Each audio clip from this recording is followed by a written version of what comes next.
L'acqua ha superato non solo l'entrata, le luci di emergenza, ma addirittura l'entrata nell'appartamento, come si vede dalla camera. Cosa hai perso tu?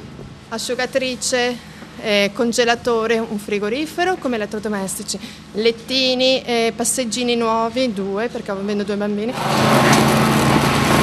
Famiglie non siamo ancora in grado di quantificarle, solo qua comunque ce ne sono 24.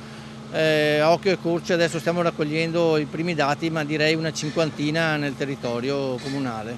Sono rimandati a domani gli interventi strutturali. Oggi è la giornata in cui si interviene per l'emergenza. Ci sono ancora molte famiglie che non hanno corrente elettrica e rifiuti da portare via, oggetti elettrodomestici, garage da svuotare. Adesso è rimasto solo questo, là c'è il fiume dove ci sono quegli alberi. E questo era tutto un lago, solo acqua vedevi. Ecco l'immagine del campo finito sott'acqua in un quarto d'ora quando il fiume Mignagola ha tracimato.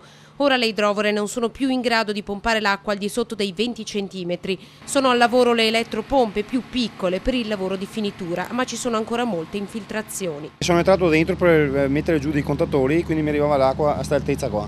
Male, c'ho di tutto dentro e non so come fare.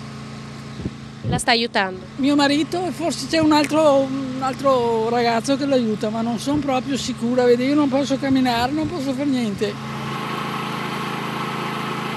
La natura si vendica di tutto ciò che si fa.